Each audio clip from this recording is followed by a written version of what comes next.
डाल दिया। चंडीगढ़ में महापौर का चुनाव हो रहा था, आप सबने देखा होगा, निर्वाचन अधिकारी खुद बैठ के वोटों को खराब कर रहा है। संवैधानिक संस्थाओं को लगातार चुनौती मिल रही है। देश में भय का माहौल बना रखा है। प्रतिशोध की भावना से, बदले की भावना से विपक्ष को टारगेट किया जा रहा है। सरकार की पूरी ताकत लगी हुई है विपक्ष के नेताओं की आवाज को खत्म करने के लिए। 147 सांसदों को एक दिन में निलंबित कर दिया और फिर कानून पारित किए जा रहे हैं। आपने कहा किसान विदेश से लेकर आएंगे, आपने कहा घुसपैठियों को बाहर भगा देंगे। मैं चुनौती देता हूं केंद्र सरकार को, इन 10 सालों में आपने किस मोर्चे पर काम किया? आपने भाषण दिए, टेलीविजन में विज्ञापन दिए, अखबार में फोटो छपवाई, लचीली लचीली बातें बोलकर लोगों का मन जीतने की कोशिश करी, लेकिन धरातल पर आप हर मोर्चे पर नाकामयाब रहे हो। और मुझे खुशी है कांग्रेस पार्टी ने जो घोषणा पत्र बनाया है उसमें हमने वादा किया है, इस देश में जो सबसे गरीब परिवार है, प्रत्येक परिवार की जो प्रमुख महिला होगी उसके खाते में प्रति वर्ष 1 लाख रुपया हम लोग देंगे इस महंगाई से मुकाबला करने के लिए। ये छोटी बात नहीं है। प्रति माह 8,333 रुपया उस महिला के खाते में जाएगा जो देश में सबसे गरीब परिवार है। कि जो सफर की शुरुआत करते हैं कई मंजिलों को पार करते हैं। आप चलने का हौसला तो रखिए, आपसे सहयोगदाता को इस देश के रास्ते में इंतजार करते हैं। हिंदुस्तान की जवान से भारत। ये झूठ बोलते थे, किसान की बात करते थे। किसान का दर्द समझने वाला को दिल्ली में बैठा ही नहीं है। ये जो शासन कर रहे हैं इनको कोई लेना देना नहीं है, ना किसान से, ना खाद से, ना बीज से, ना बिजली से, ना पानी से। इनको सिर्फ बात करनी है हिंदू की, मुसलमान की, मंदिर की, मस्जिद की।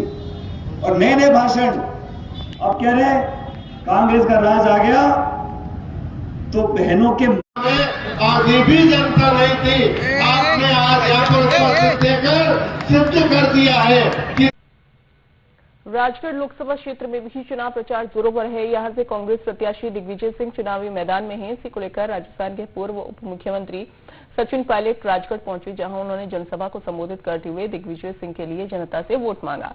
इसके साथ ही उन्होंने केंद्र की बीजेपी सरकार पर भी जमकर निशाना साधा।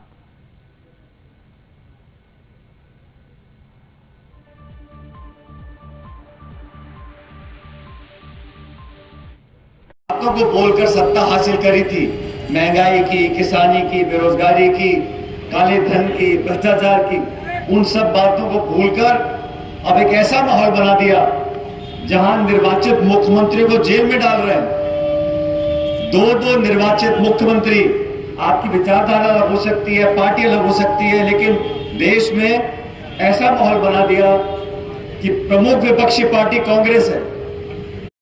कांग्रेस का राज आ गया तो घर में अगर 2 भैंस है तो एक भैंस छीन लेंगे आपकी।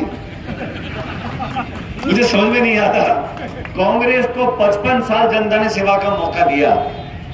इन 55 सालों में कांग्रेस ने क्या क्या नहीं दिया। राजीव गांधी जी ने अधिकार दिया, संविधान में संशोधन किया, पंचायत से लेके प्रमुख और सांसद तक हर जगह आज हमारा SC ST OBC वर्ग के लोग जो काम कर रहे हैं, चुनकर चुनाव जाते हैं। महिलाओं को आरक्षण दिया 50% का, सूचना का अधिकार, खाद्य सुरक्षा का अधिकार, रोजगार का अधिकार, वो सारे काम हमारी सरकार ने किए। और ये लोग, मैंने कहा ना, अब ऐसी ऐसी बातें बोल रहे हैं कि देख कांग्रेस पार्टी आ गई तो पाकिस्तान में पटाखे जलेंगे, कांग्रेस पार्टी जीत गई तो आपका घर छीन लेंगे। मतलब लोगों को डरा रहे हैं और सफेद झूठ बोल रहे हैं। हमारा घोषणा पत्र छपा हुआ है, स्याही में लिखा है किसान को MSP पे कानून बनेगा, गरीब परिवार को लाख रुपया मिलेगा, 30 लाख पद भरे जाएंगे, दिहाड़ी नरेगा की 400 रुपए होगी। अरे गरीब की जेब में पैसा जाएगा तो राहत इस देश में मिलेगी। इस सबको संभव करने के लिए हम सब सामूहिक रूप से आपसे निवेदन करने के लिए आए हैं कि दिग्विजय सिंह जी को आपने लंबा आशीर्वाद दिया है, उनके पूरे परिवार को देगा, लेकिन लोगों से बंद कमरे में बात करो कैसा आप जान आते हैं। भाजपा का राज खत्म होने वाला है, लेकिन सबसे महत्वपूर्ण है मध्य प्रदेश में हम सरकार नहीं बना पाए, लेकिन एक दोबारा मौका हमको मिला है और मेरी तरफ से नाराजगी भी है। मैं तो विधानसभा क्षेत्र में प्रियव्रत जी के लिए वोट मांगने आया था, आपने बापरे का बछड़ा लगा दिया, यहाँ पर भी 13,000 वोट से रह गए। लेकिन आप लोग दिग्विजय सिंह जी चुनाव जीत रहे हैं। कृपया करके इस हवन में अपनी आहुति डालो और 26,000 से यहाँ कम से कम जीत होनी चाहिए दिग्विजय सिंह जी की। ये निवेदन आपसे करने के लिए आया हूं। सोनिया गांधी जी ने, पूरे गांधी परिवार ने घर के सामने जब दिग्विजय सिंह जी को बोला, वो तो वैसे भी सांसद है राज्यसभा के, लेकिन आप लोगों का मान सम्मान रखने के लिए, संसद में आपकी आवाज को बुलंद करने के लिए आप सब लोगों के बीच में आए। जैसा खुद कह रहे थे, आपके भरोसे पे चुनाव लड़ रहे हैं और पूरी बीजेपी की ताकत, सारे मंत्री, मुख्यमंत्री, प्रधानमंत्री सब टूट के पड़े यहाँ पर, ये देखने के लिए कि हम भी देखते हैं राजा चुनाव कैसे जीतेगा। अरे चुनाव जीतेंगे, डंके की चोट पे जीतेंगे। उसके भागीदार आपको बनना है। ये लोग पहले बोलते थे 300 पार, 400 पार, 500 पार, अभी सब चुप हो गए, अब कुछ नहीं बोल रहे। सही कह रहे हो आप, अब वो समझ गए